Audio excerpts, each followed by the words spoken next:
Hello and welcome to your own channel, Teaching Giver. Hello everyone, hope you all are good. Today we are going to start with new worksheet, that is worksheet number 18 जो आपके subject विज्ञान science की है for class 10th। ये भी आपकी chapter number 12 से ही ली गई है।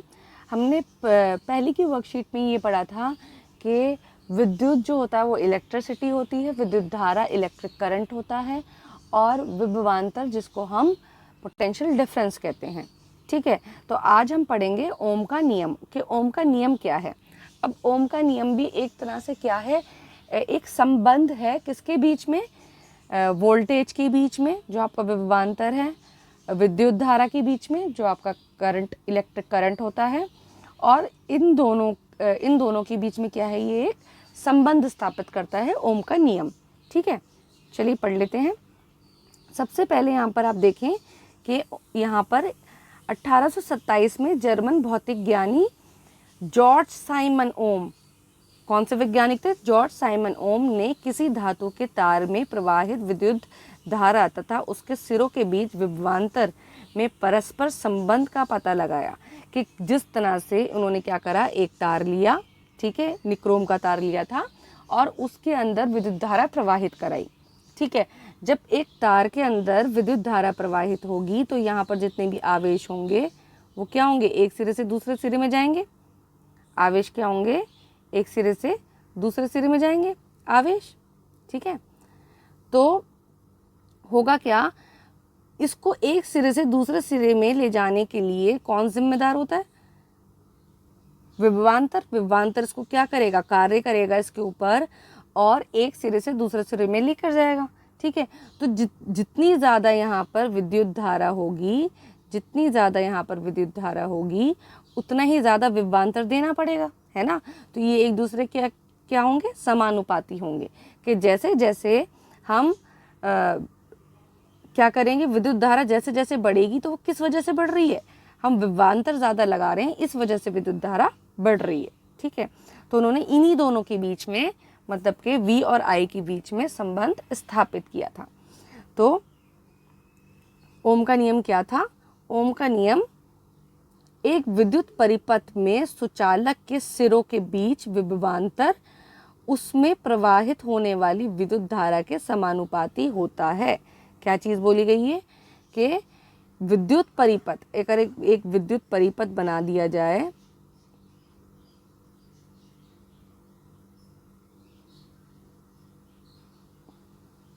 एक विद्युत परिपथ बना दिया जाए तो इसमें ये पॉजिटिव ये नेगेटिव एंड, तो इसमें जो विद्युत धारा प्रवाहित होगी, ये विद्युत धारा इसके अंदर जा रही है, तो जो विद्युत धारा प्रवाहित होगी वो क्या होगी, जो यहाँ पर विभवांतर दिया गया होगा उसके समानुपाती होगी।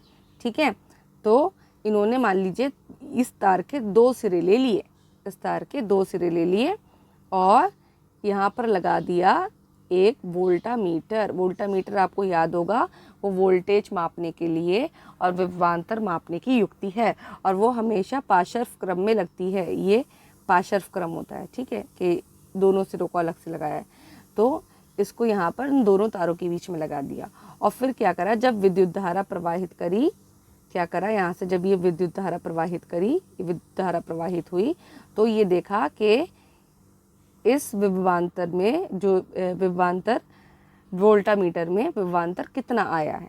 ठीक है, मैं दोबारा बताती हूँ आपको, जो ये तार के दो सिरे लिए थे, ठीक है, जो परिपथ था उसके तार के दो सिरे लिए थे, उन दोनों सिरों में क्या करा, उन दोनों सिरों में एक वोल्टामीटर लगा दिया, वोल्टेज मापने की युक्ति और विभवांतर मापने की युक्ति। ठीक, और फिर विद्युत धारा प्रवाहित कर दी, विद्युत धारा क्या कर दी, विद्युत धारा प्रवाहित कर दी, यहाँ पर विद्युत धारा जा रही है। तो जब विद्युत धारा यहाँ पर अगर ज़्यादा होगी तो जो वोल्टेज होगी, विभवांतर होगा, वो भी ज़्यादा होगा, वो भी बढ़ जाएगा। यही चीज़ इन्होंने एक ग्राफ के द्वारा यहाँ पर दर्शाई है। देखिए ज़रा ध्यान दीजिएगा, इसको ग्राफ को थोड़ा मैं बड़ा कर देती हूँ। देखिए, जब विभवांतर जो था V, ये क्या दे रखा है V, जो विभवांतर जो था ये 0.4 था। ठीक है, तो यहाँ पर आप देख सकते हैं जो विद्युत धारा आई वो 0.1 और 0.2 के बीच में आई, ठीक है, 0.1 और 0.2 के बीच में आई। और जब विद्युत धारा आप इन्होंने क्या करा, जब विद्युत धारा 0.2 थी तो विभवांतर देखो कितना आया, वो 0.4 और 0.8 के बीच में, मतलब कि 0.6 लगभग बीच में आया, ठीक है। तो हम ये देख रहे थे कि जैसे जैसे विद्युत धारा बढ़ रही थी वैसे वैसे विभवांतर भी क्या हो रहा था, बढ़ रहा था। जैसे जैसे विद्युत धारा बढ़ रही थी वैसे वैसे विभवांतर भी क्या हो रहा था, बढ़ रहा था। इन्होंने क्या करा था, निक्रोम का तार लिया था और उसके अंदर क्या करा, वोल्टामीटर लगाकर विद्युत धारा प्रवाहित कराकर ये देखा कि जब ज़्यादा विद्युत धारा प्रवाहित हुई तो उसका जो विभवांतर था वो भी बढ़ने लगा, वो भी ज़्यादा होने लगा, ठीक। तो ये जो संबंध था ये किसने स्थापित करवाया, जॉर्ज साइमन ओम ने परस्पर संबंध का पता लगाया। ये संबंध को ही, इसी संबंध को नियम, ओम का नियम कहते हैं और ओम के नियम से जाना जाता है, ठीक है। यहाँ पे देख लीजिए एक बार, सरल रेखीय ग्राफ ये दर्शाता है कि जैसे जैसे तार में प्रवाहित विद्युत धारा बढ़ती है विभवांतर रेखीयगत बढ़ता है, तो विभवांतर भी क्या होगा, वो भी बढ़ेगा। यही ओम का नियम है, यही क्या है, ओम का नियम है। इसमें आप ये ध्यान रखिएगा, निक्रोम जो तार है वो किन धातुओं से मिलकर बना है, निकल से, क्रोमियम से, मैग्नीज व आयरन की एक मिश्रित धातु है निक्रोम। ध्यान रखिए, एक कंडीशन थी। यहाँ पर देखिए, गणितीय शब्दों में विभवांतर है वो समानुपाती है विद्युत धारा के, ठीक है। जो गणित के शब्दों में क्या है, विभवांतर क्या है, समानुपाती है विद्युत धारा के, ठीक। तो यहाँ V विभवांतर वोल्ट में मापा जाएगा, I विद्युत धारा एम्पियर में मापी जाएगी और R दिए गए धातु का प्रतिरोध है। जब हम ये यहाँ पर ये जो चीज़ आपको दिखा रखी है V समानुपाती है I के, ये लेते हैं तो इसका मतलब क्या है कि जब हम इसका V बराबर, जब ये बराबर का निशान लगाते हैं, समानुपाती का निशान हटा के, तो हम इसकी जगह पर क्या लिखते हैं, R लिखते हैं और I।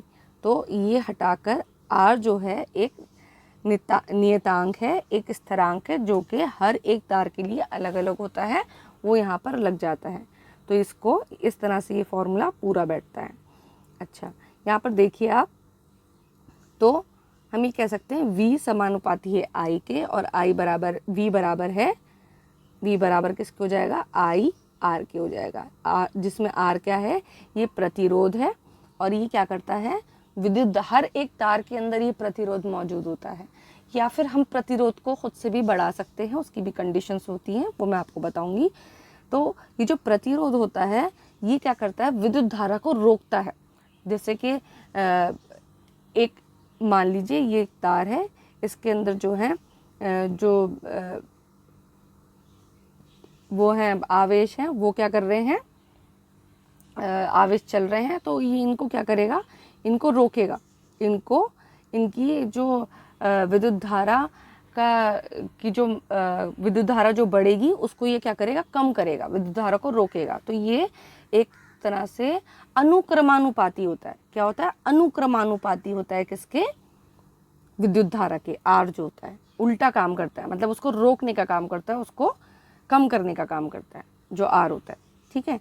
तो अब अगर हमको आर निकालना है, हम कैसे निकालेंगे, V बराबर आई आर के ही फॉर्मूले से, सूत्र से निकालेंगे।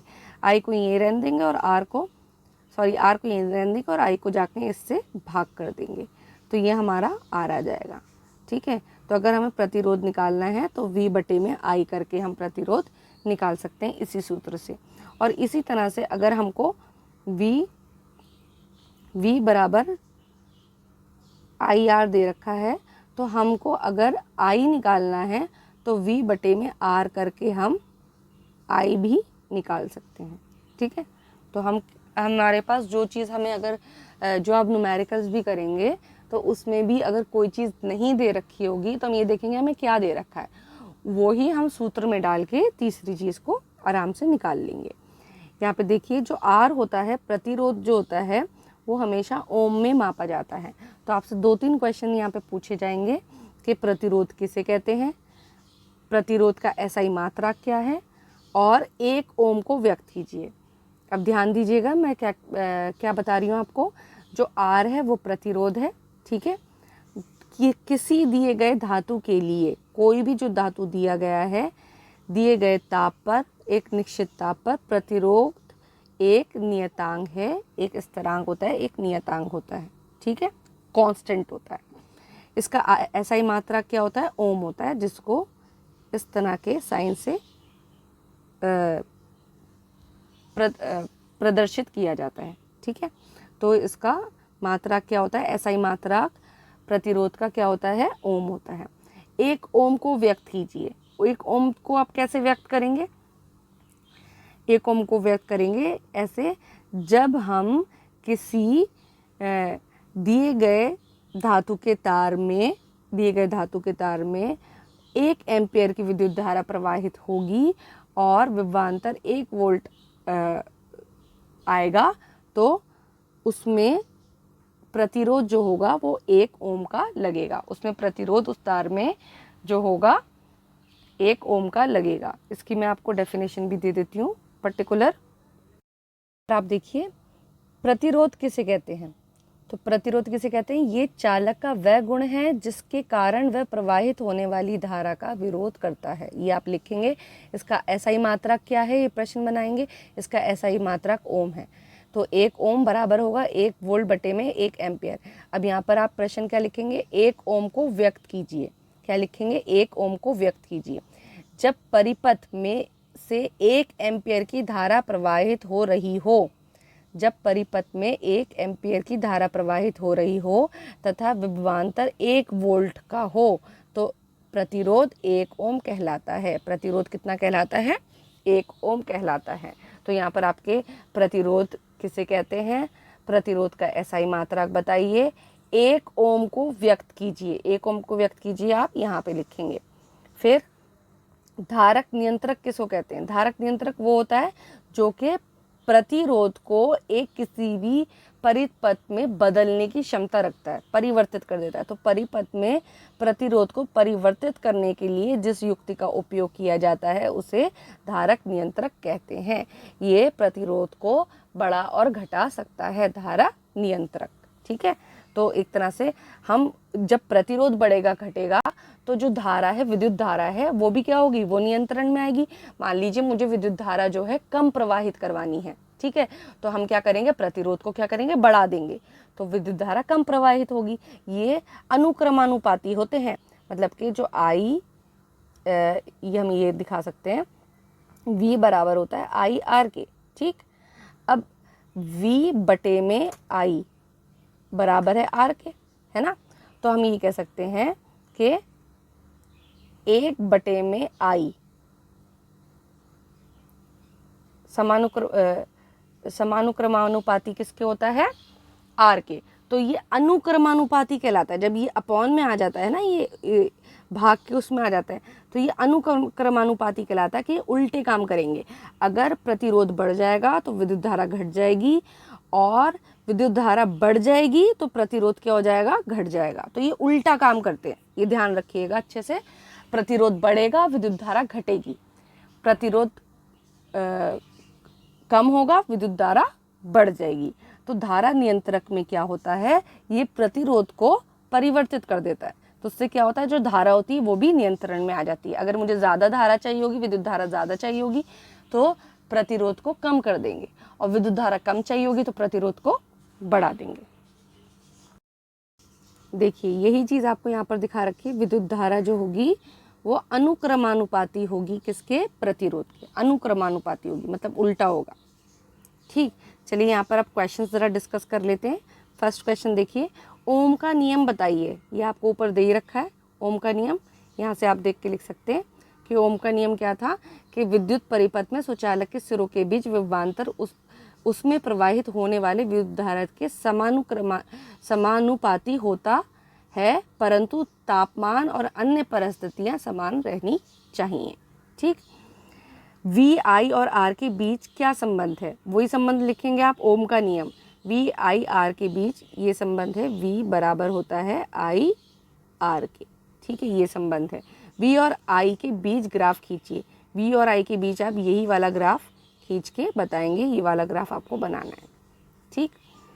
अगला क्वेश्चन देखिए, मान लीजिए यदि विभवांतर समान रखते हुए एक विद्युत परिपथ का प्रतिरोध बढ़ा दिया जाता है तो बताइए कि विद्युत धारा का क्या होता है। ये मैं आपको एक उदाहरण के साथ समझाती हूँ, आपको और अच्छे से समझ में आएगा, ठीक है। यहाँ पे ध्यान दीजिए, हम यहाँ पर ये उदाहरण ले रहे हैं, ठीक है। दे क्या रखा हमें, विभवांतर समान रहता है, एक विद्युत परिपथ में प्रतिरोध बढ़ जाता है। तो हम ये जो उदाहरण लेंगे इसमें जो प्रतिरोध होगा उसको दुगना करके देखेंगे, तो विद्युत धारा का क्या होगा, ये आपसे क्वेश्चन में पूछा है, ठीक है। तो सामान्य स्थिति में तो क्या होगा, V बराबर होगा I1 R1, मैं इसलिए दे रही हूँ कि ये पहली स्थिति है, ठीक है, I1 R1 लिया। दूसरी स्थिति में क्या करा, विभवांतर समान रहे और प्रतिरोध बढ़ जाए, तो हमने क्या करा, प्रतिरोध को दुगना कर दिया, R2 को हमने ट्वाइस ऑफ R1 लिया, 2R1 लिया, मतलब कि इसको हमने डबल कर दिया, दुगना कर दिया, बढ़ा दिया। तो V ऐसे ही रहेगा, I2 को मैंने I2 लिखा और R2 की जगह मैंने 2R1 लिख दिया कि हमने इसको डबल कर दिया, बढ़ा दिया, जो पहले था उससे दुगना कर दिया, तो ये 2 बाहर आ जाएगा, ठीक है। तो V बराबर 2I2 R1। अब हमको पता है V किसके बराबर था, V बराबर था I1 R1 के, तो I1 R1 की जगह, मतलब V की जगह I1 R1 डाल दिया, इसकी जगह ये लिख दिया और इसको एज इट इज़ यहाँ कर दिया। अगर मैं इसको नीचे लेके जाती तो ये कट जाता, भाग होता इधर जाके तो ये कट जाता, तो बचा क्या हमारे पास, हमारे पास बचा I1 R1 बराबर ट्वाइस ऑफ I2, ठीक है, I1 बराबर ट्वाइस ऑफ I2, ठीक है।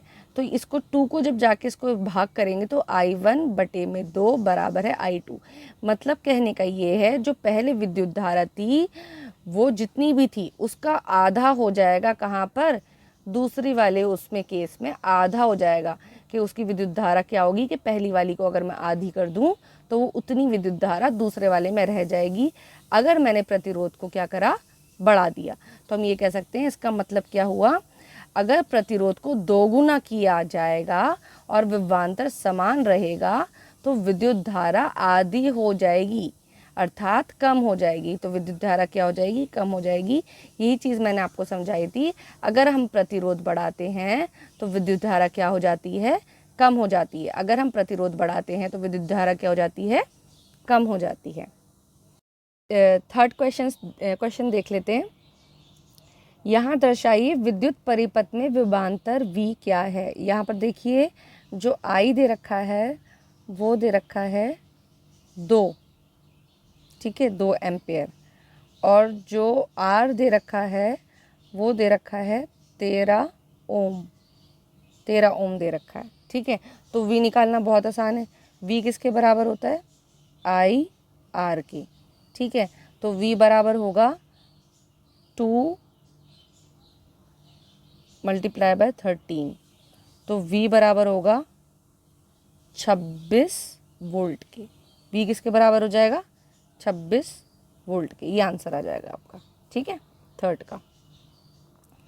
अगला क्वेश्चन देखिए, फोर्थ का, 5 ओम प्रतिरोधक में यदि 10 वोल्ट विभवांतर है तो प्रवाहित विद्युत धारा का मान क्या होगा। विद्युत धारा पूछी है, सबसे पहले आप क्या करेंगे, विद्युत धारा पूछी है आपसे, तो आपसे क्या पूछा है, आपसे I पूछा है, I हमें नहीं पता, ठीक है। वही फॉर्मूला लगाएंगे, B बराबर IR का, ठीक।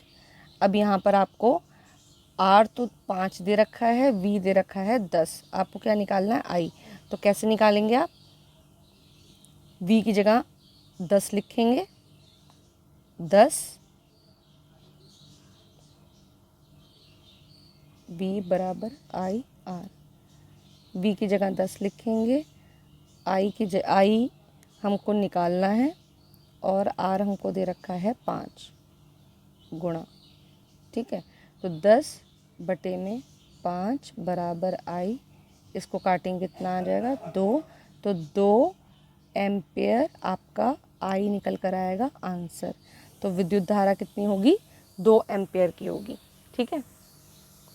अगला क्वेश्चन, 1 ओम को परिभाषित कीजिए। मैं आपको पहले ही वीडियो में बता चुकी हूँ 1 ओम को परिभाषित करना। आंसर आपको दे रखा है। ये बहुत ज़्यादा इंपॉर्टेंट क्वेश्चन है, पूछते ही पूछते हैं। ये याद कर लीजिएगा कि 1 वोल्ट को परिभाषित करिए, 1 एम्पेयर को परिभाषित करिए, या फिर 1 ओम को परिभाषित करिए। ये ऐसे क्वेश्चन, एसआई मात्रक, ये बहुत कॉमन क्वेश्चन है, ये पूछे ही जाते हैं या आते ही आते हैं। तो होपफुली आपको ये वीडियो अच्छे से समझ में आई होगी। इसमें जो मैंने एक्स्ट्रा क्वेश्चन आपको बोले हैं करने को, वो भी आप कर लीजिएगा और इसको रिवाइज करिएगा एक बार को। इसका ग्राफ भी बहुत इंपॉर्टेंट है, वो भी समझ के बनाइएगा। Hope you enjoyed the video. Thanks for watching.